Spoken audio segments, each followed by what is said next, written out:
My name is Beverly May. I'm with Campaign for Tobacco-Free Kids. Each one of them, as I say, it's personal and it's legislative. They've put their own little twist to it, and they've made a difference. And I think it's one of those things that, at least myself, when I work with the youth, I always go home and I learn something and I feel energized. I'm Jack Anderson, and I'm a student at Creighton University in Omaha, Nebraska, studying health administration and policy with emphases in public health and public policy. I would like to begin this afternoon by thanking you all for the opportunity to be here. I would like to commend your work on the front lines of tobacco control and prevention, and I truly appreciate your efforts. I'm inspired by you all to continue my career interest in the field of public health. Early on, I had the opportunity to become involved with a county organization focused on substance use and mental health issues among youth. This opportunity opened the door to the fascinating field of public health, and I have been honored to address tobacco issues on the local, state, and national levels. My work has included engagement of elected officials in my local community and at the Nebraska State Capitol on various tobacco prevention and control efforts. Most notably, I testified in front of the Nebraska State Legislative Revenue Committee, urging lawmakers to increase the state tobacco tax by drawing upon the potential benefits of a tax increase to youth and young adults. I also drafted a policy for my hometown community to declare all city parks as tobacco-free, which was unanimously approved by the local city council. At my university, I leveraged my power through my student government position to call for the enforcement of my university's tobacco-free campus policy and for the university to begin offering tobacco cessation services to students at no cost. As an ACS CAN state legislative ambassador for the state of Nebraska, I've had the opportunity to attend an ACS CAN annual lobby day and One Voice Against Cancer conference here in Washington, D.C. as well. While I was preparing for today, I couldn't help but to think I'd be preaching to the choir, but I'm going to do it anyway. I have participated in a few types of these discussions before, and I typically like to give a brief disclaimer that, contrary to what you may think, I actually do not have all the answers to the challenges we face ceasing and preventing the use of tobacco products across our country. I will, however, do my best to provide you with the perspective I have gained through my involvement with this issue. To begin, I am, and I am sure you all are as well, continuously baffled by the fact that this day and age, 2014, a place of unprecedented data, cutting-edge technology, and fascinating science, we as a country still have a far too high rate of tobacco use. Particularly, I am baffled when youth and young adults continue to use tobacco products. We are the ones who have grown up with increasing messages warning us of the dangers of tobacco use. The time that tobacco is a thing of the past is well overdue.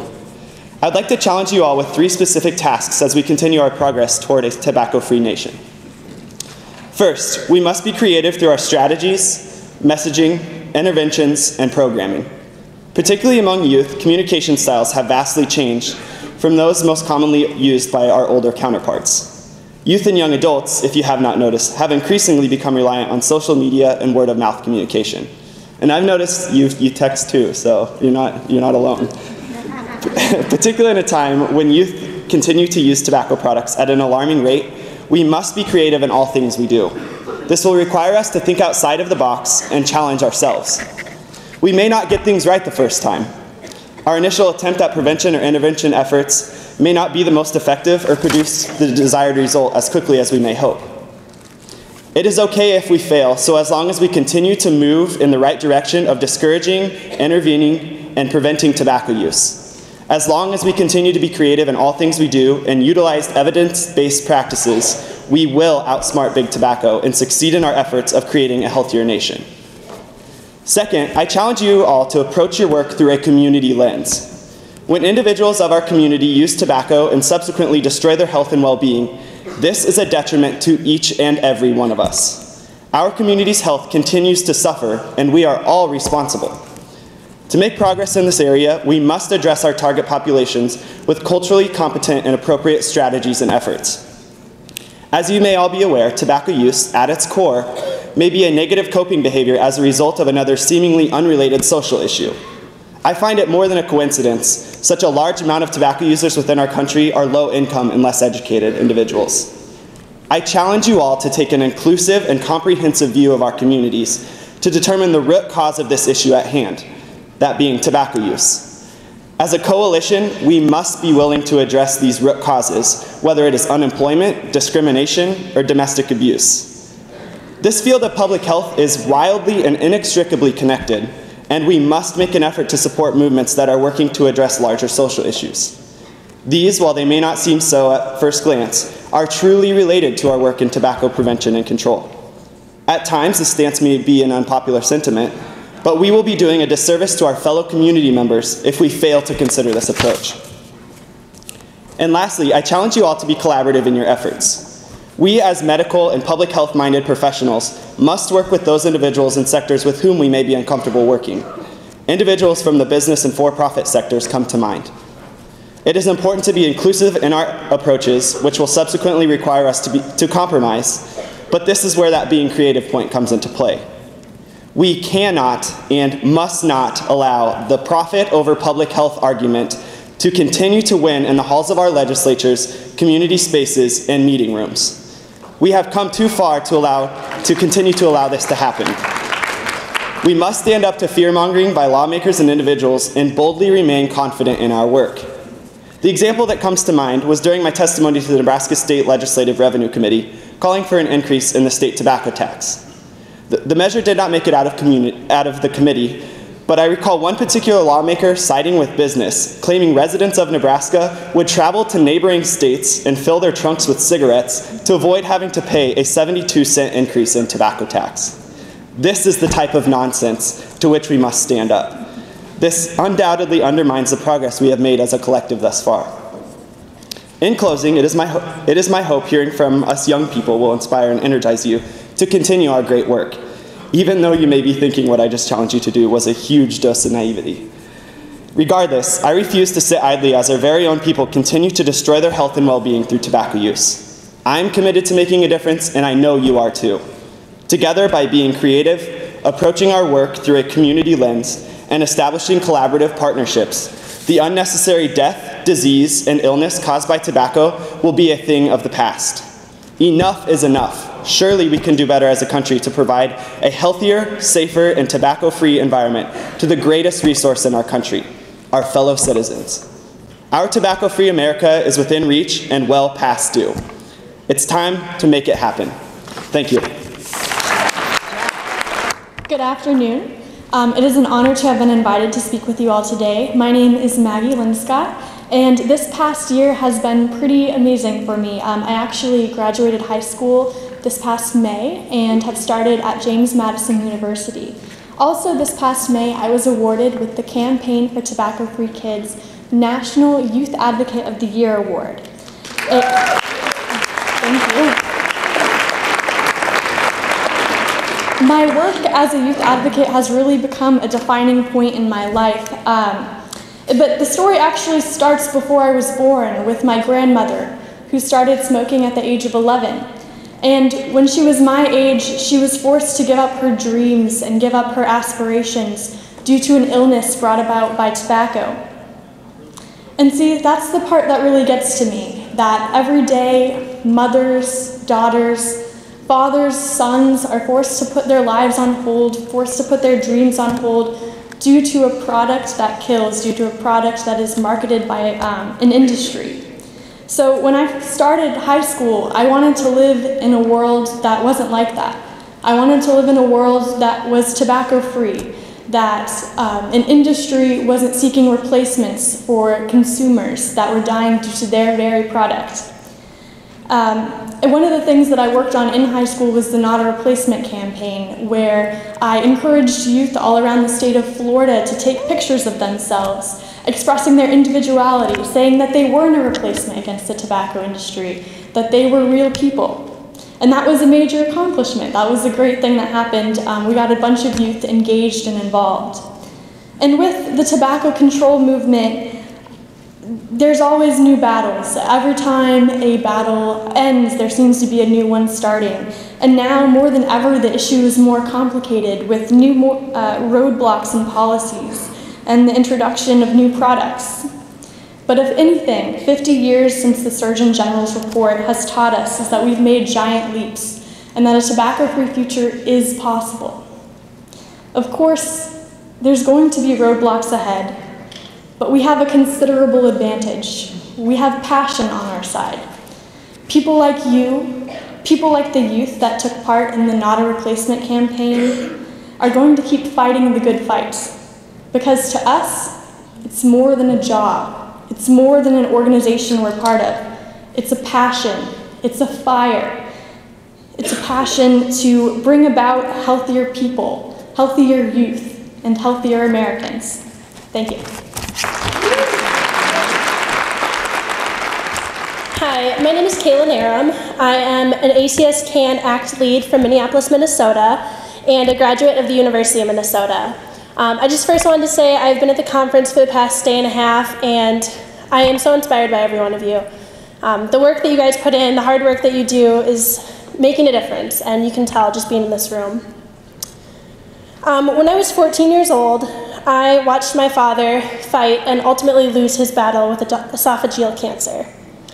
He was just 41 years old and way too young to be taken away from his family. I knew at that moment that I had to make my dad's struggle mean something. It couldn't just be a coincidence. It couldn't just be a random act. It had to mean something. When I was 16 years old, I learned about Relay for Life and joined my first team, or made my first team, with all my high school friends, and I caught the bug. I thought, this is the best. I need to be more involved. By the time I was a freshman in college, I learned about advocacy, and I grew very passionate about eliminating tobacco use because ultimately this is what killed my father. When I was a senior in college, I was given the opportunity to testify at a hearing to increase the tobacco tax. And I knew at this moment that my dad's story meant something. This is where it was going to come in. This is where I could make a difference. So I stood in front of a room half full of individuals who wanted to completely ignore the side effects of cancer and the effects that it has on families and that tobacco brings. Individuals who absolutely did not want to see this tax increase. I told them the personal struggles that my family faced during that time. My dad wasn't around to harass my first boyfriend in high school. He wasn't there to move me into my college dorm room, and he won't be there to walk me down the aisle when I get married. These are real, personal, honest, vulnerable struggles, and something that not even the biggest opponent could argue with. That bill was ultimately passed, and the tax was increased by $1.60 in Minnesota.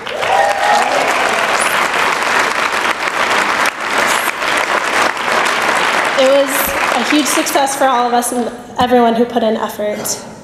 2 years later, we've seen the youth smoking rate decrease in Minnesota from 17% to under 10%. Yeah, it's huge. So I think there's really two things happening here. One, we know that increasing the price of tobacco works. We know that this is helping youth not start. I think I can speak for all my peers in saying that we don't have a lot of money. And the money we do have, we try to spend on important things. And I think for a lot of people, cigarettes fall out of that category when faced with food and finding a place to live. And I think that's really important. It's been proven over and over. So keep up the fight to increase the tax on that. It's working. But I think there's a second thing that maybe isn't utilized as much as it could be. I think there's more young adults speaking out, saying that they are against tobacco use. There's 90% of us that don't smoke. And I think a lot of us are really passionate about that. I know peer pressure here is a valid tool. I think that it can be really useful. I know personally, I feel comfortable speaking out against, cigarette use because of the tools I have. Two of my friends personally quit smoking because I harassed them a lot. And thanks. But also because they saw all the work and they saw the passion that I put behind this, and they didn't want to be the enemy. They wanted to support me. So I think reaching out to your high schools and reaching out to your Colleges Against Cancer communities, there's so many of us that want to help, but we don't know where to start. Some of us might need an aggressive nudge, but they want to help. I know that they do. So yeah, at the end of the day, really continue to fight that tax. It's working, it's proven, and really reach out to the youth and the young adults around you. They want to help. They want to do something. They just need to be asked. Thanks. Hello everyone, my name is Devan Ogburn. I'm from Upper Marlboro, Maryland, but originally I'm from Washington, D.C., so welcome to my hometown if you aren't from the area. I have a really strong connection with tobacco use. Have never used, thank God, but I have been in a family of strong users of tobacco products. Everyone in my family except for my mother and my father used tobacco products at some point in their lives. And they've all suffered the consequences of it, and I have had to watch them. My grandmother suffered multiple heart attacks and still doesn't have, the full use of her lungs, and it's very difficult for her to breathe. My great-grandfather died from COPD, and I am thankful to say that all of them have been able to quit smoking, so that is a blessing. But it was not easy. And I have also been a victim of something that most people don't necessarily think of, and that's the secondhand smoke. At 4 months, I was diagnosed with chronic asthma, and living in a house and going to houses of my family where there was an ashtray on every table, it wasn't absolutely the easiest thing to deal with. So my breathing till this day is still very difficult, and I go through battles of asthma and things like that throughout the year, just because I was in the center of that secondhand smoke at a younger age. So my connection with tobacco use and my fight against it really started young, but I wasn't able to do anything about it. I lived in an area of low poverty in DC, and that was the easiest thing people could get to. They didn't necessarily have money for the finer things in life, but if they could get to cigarettes, that's what they would buy. Wasn't the best decision, but it was the reality of the fact. So once I got into high school, I'm very involved to this day. I'm a senior in high school. I'm very involved with student government, and I was approached by Mr. Vinnie DeMarco, who works with the Healthy Maryland Initiative in Maryland, and he wanted the youth opinion on what the effect would be of a tax increase on tobacco products and how it would affect the youth and the youth smoking. I thought it was an amazing idea, and I was immediately attracted to it because this was my final time to do something. This was my opportunity to fight tobacco. This was something that I could personally do. So from that point on, I started working with the Healthy Maryland Initiative, which is an initiative to increase the tax on tobacco products in Maryland by $1. I've been working with it for about 2 years now, and we've been, contacting legislators. I've testified in Senate hearings, and I've also seen those very dedicated people that are not dedicated to the fight against tobacco, but just don't want a tax.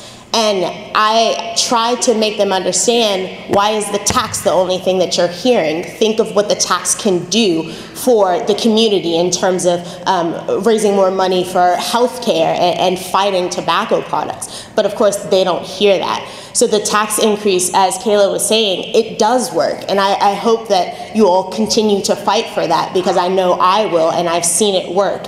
My work has been also with, encouraging other youth to get involved. And I think that's the biggest thing we can do today. Not many people reach out to the youth. And I agree with Jack, I agree with Maggie and Kaila.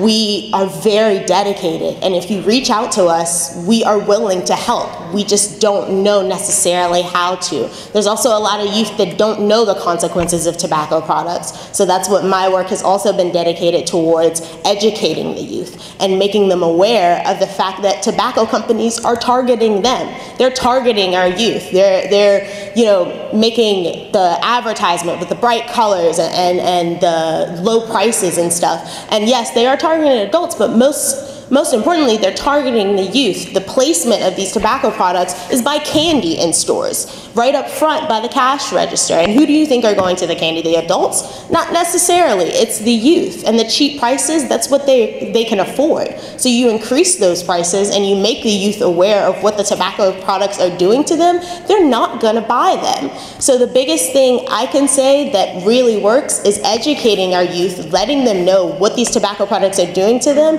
necessarily potentially, in the end, killing them, and also making it so that they can't afford them. The tobacco companies, as I said, are targeting the youth, and I think the best thing for us to do is do the same thing, but in a different way. They're targeting the youth to use tobacco products. We need to target youth and letting them know that they shouldn't, letting them know what the consequence of using these things are, and letting them know that we are there for them if they are trying to quit, if they've already started and need help getting away from that, or need help, encouraging their parents to get away from that. We need to let them know that there is a way for them to help, there is a way for them to get out of that life, and we need to be there for them. So the same way that the tobacco companies are targeting the youth, we need to do the same. That's the best way for us to get somewhere and to continue to decrease youth use in tobacco products as well as adult use. The best way is to go through the youth. I think we have the strongest impact because in all actuality, we will be the future one day, and we will be sitting where you all are. So it's better if we know now what we're facing than in the long term when there's nothing we can do about it. So please, I encourage you all to continue your work. You inspire me, you can inspire all my fellow youth advocates, and thank you for believing in us and giving us this opportunity. You are the reason we are where we are today, so thank you.